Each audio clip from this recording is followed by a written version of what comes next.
Way.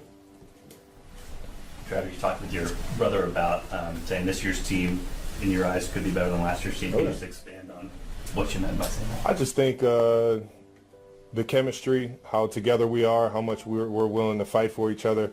I think it's not a matter of effort. It's all just execution. And, you know, we're in here every single day grinding our tails off, trying to get that fixed. And, you know, you feel it from the coaches. They're tightening things up a little bit so that we focus on those details and so we can play fast and you know, play with a purpose. And outside of that, I think the chemistry of this team is one of the most fun teams I've been on in a while. You mentioned this team. It's a lot of guys that only know Super Bowl or AFC Championship game, right? They only know winning. You've been in a situation where you lost a few games before. What's the mindset like, and what's your, I guess, your what do you say to those guys? Well, I don't know. I think every season's different, right? Adversity hits you in different ways every single year, and you know, the ups and downs of the season kind of mold you as a group. So, not to say that these guys don't know how to fight through anything. It's just you know, you have to understand that, you know, just that every single season's different, and that, you know, our obstacles are going to be different, and sometimes it's just a matter of week in, week out, you know, being able to recharge, refocus, even after a big time loss or a piled up a couple of losses and things like that. Like, you got to find ways to fight through that. You know, the energy may be different dealing with adversity in previous years than it is this year. And it's just, you got to make sure that you're coming into the building with the right mindset. And, you know, if losses do pile up on you, man, you got to have a sense of urgency and not kind of, I don't know, go into a shell, but you just got to come in chest up and ready to handle business, man. Do you, Travis, we all know how the season started with guys being banged up and not having everybody together, at least on offense. But over the course of the year, have you seen defenses approach you guys slightly differently now? I think in general, I think we're getting a different version of every team's defense for sure, and it's just how you. I feel like teams feel they need to attack us defensively. You know, we're a veteran group on the offensive side in terms of Pat being able to do it, and Coach Reed's ability to scheme guys up. So it's just, you know, we're getting different looks here and there, but you know, I think the coaches are doing a great job of giving us looks throughout the week that have us prepared for anything, and giving us plays that we can go out there and make happen no matter what they're calling. So, Travis, not trying to make it seem like you never worked out until this offseason, but you obviously put in particular work this offseason. Are you seeing it pay off now as much as it did maybe early in the season? Me working out all offseason is a huge reflection of our team being a lot healthier than we were last year in the wide receiver room. I think what you're seeing is I'm a product of my environment right now, and I'm just trying to go out there and everything is, you know, predicated off of you know, how the offensive line does, how the guys around us do, and obviously the chemistry me and Pat have been able to accumulate over the years. But I think this year is just, you know, every year is different. You got to kind of attack it differently. I think in terms of athleticism and where I feel in terms of health right now, I feel like the offseason definitely helped me to at least get a head start on some of the wear and tear. So it's just the body feels better, but I think the production-wise, you know, our offense in general is having a better season than it was last year. So a lot more weapons, man. Travis, Patrick said he didn't like being 5-5, but he was excited to see what was going to happen from here on out. I guess, do you get a... I'm excited every single day we come into this building, man. There's still a chance I'm fighting, man. And I think right now it's a different season than we've had really in the sense I can remember. And with that being said, it's, you know, every single day is a new challenge, and I love that. I love that opportunity. We get a great football team that's playing amazing on both offense and defensive sides of the football. They got a great run game, pass game, playmakers all over the field. So, and then defensively, they're very stout, and they're getting one of our ex-Super Bowl winners, Tarvarius, back this week. So it's only going to make our job a little bit harder, and we just got to focus, man. And but I got all the faith in the world in everybody in this building, and you know, going out there and finding a way to get a win this weekend. If I could take you back a few weeks, I don't think we got to ask you this after the game against the Commanders, but that was a game where you caught the touchdown to tie Priest Holmes, and there's a moment where I think you drop the ball and Patrick goes and gets it and makes sure that you get to keep that. Just what does it say about him, and what was that moment like for you when you realized he did that gesture That's my for you? guy. He's been known to make sure that guys get those memorable or the memorabilia that's could be personal to them down the road, but yeah, that's just it's one of those things Pat's good about. Is his awareness is crazy. He knows when guys are getting their first touchdown or when they're getting their 84th or whatever it was I got. So yeah, he's unbelievable with stuff like that, and it's just another reason why he's one of the best teammates I've ever had. Have you had time to reflect on actually being the record holder now? No. Trying to win a football game this week.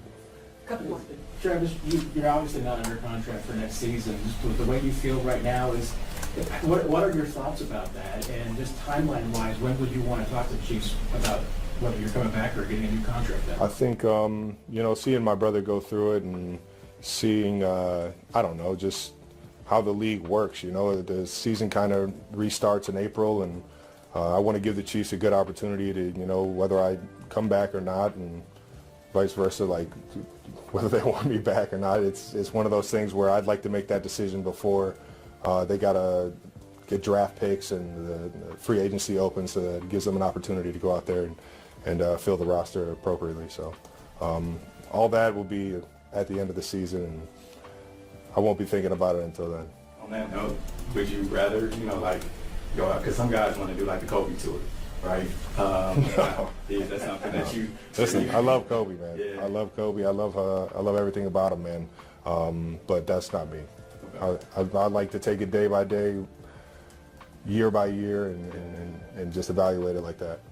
Travis, what have you seen from Tyler Warren, Colts young tight end? Is there anything about his game that you like, and is there anything that he does that reminds him of when you were that age? I don't know, man. He's a big dude coming out of Penn State, man. He's an absolute force, and you can see why he's got a lot of success early. He's got how he ran with the ball when he was in college, his feel for zones, his ability to go up and make a catch over top of everybody. Just a big target out there, man. I'm excited for his future, but hopefully. Trevor had recently shared with reporters that, in his opinion, this year's team might actually surpass last year's, and when he was asked to elaborate, he explained that the difference came down to chemistry, unity, and the willingness of everyone to fight for one another. He emphasized it wasn't about effort, but rather execution, and pointed out the daily grind the team put in, with coaches tightening up the details so everyone could play with more purpose and speed. Trevor described the team's chemistry as the most enjoyable he'd experienced in a while. Someone mentioned that many current players only knew seasons ending in Super Bowls or AFC championship games. And when Trevor was asked how he addressed teammates in unfamiliar territory, he said that every season brings its own adversity, ups and downs, and that these moments shape the group. He wasn't suggesting anyone lacked resilience, but wanted them to realize that each season's challenges would be unique, and that it was crucial to reset and refocus even after tough losses. He stressed the need to avoid retreating into oneself during difficult stretches, instead urging teammates to come in with confidence and readiness to work, especially if losses started to accumulate.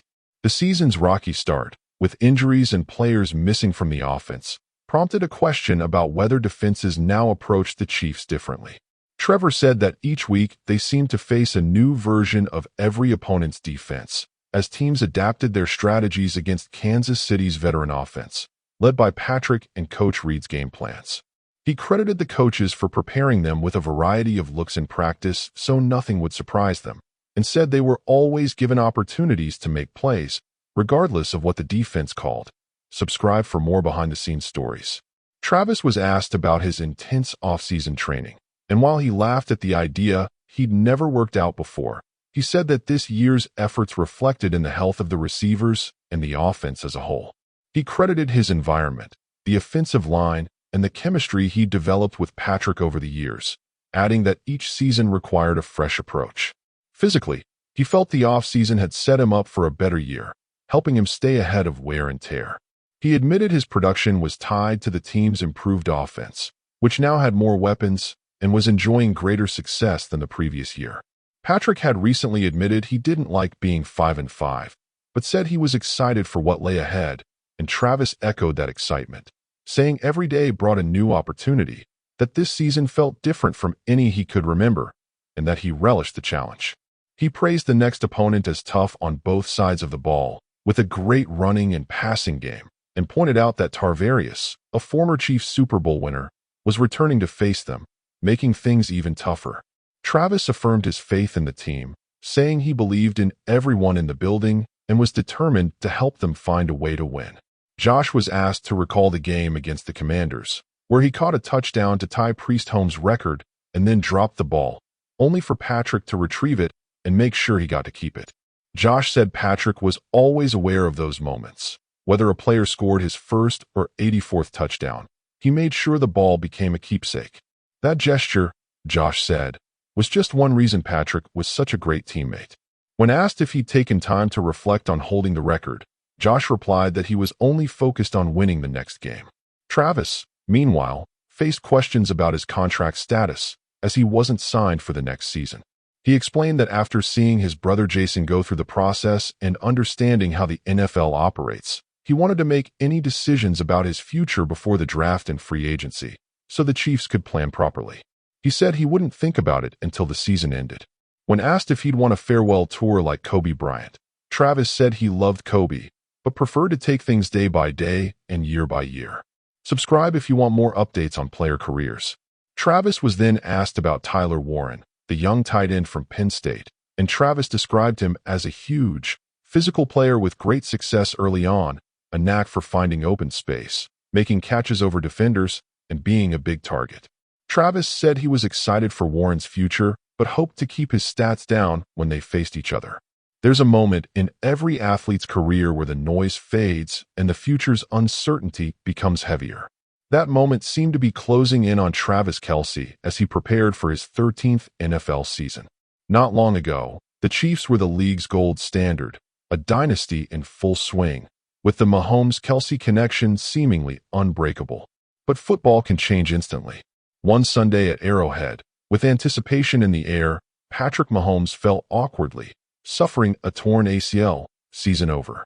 The Chiefs, stunned, lost to the Chargers, and things began to unravel. Attention quickly shifted to Kelce, the 36-year-old tight end who'd caught more than 700 passes from Mahomes for over 8,000 yards and more than 120 touchdowns, their 3 Super Bowl rings gleaming as proof of their dominance. After that loss, Kelce bypassed reporters, saying only, "It's not the time. I'll catch you guys during the week," signaling he was wrestling with something larger than a game. Retirement rumors swirled, but this time, they felt more urgent. Kelce had addressed the topic before, saying he'd wait until season's end to decide, wanting to give the Chiefs the clarity they needed for the draft and free agency. He'd seen his brother Jason retire, seen how the league moves on quickly, and wanted to do right by the franchise. But with every passing week, it seemed his time was running out. The Chiefs now found themselves in uncharted waters. Missing the playoffs for the first time in a decade, they faced the reality that dynasties are temporary and legacies fragile. The bond between Kelce and Mahomes had been the team's heart, a connection forged in countless practices and high-pressure moments, making them the league's most feared duo. With Mahomes gone, Kelce was left to ponder not just his own future, but that of a team suddenly adrift. Off the field, Kelce's life had become something else entirely. When Taylor Swift was first spotted cheering for him alongside his mother, Donna, it became a cultural event, not just a football game. Swift later revealed they'd been together before that public appearance, and as the season went on, she became a regular at Chiefs games, often seen with Donna and Kelce's father, Ed. Cameras captured every embrace and laugh, and social media exploded whenever Swift was spotted with Jason Kelce and his wife, Kylie. The Kelce family was now at the center of a story that reached beyond football, drawing in fans from all walks of life. For many, it was surreal to see a pop superstar and a football star become America's favorite couple. For others, it was proof that life can surprise even in the midst of turmoil. This off-field attention brought Kelce a rare platform, but also added pressure, as the world's eyes, both football fans and Swifties, were fixed on his next move.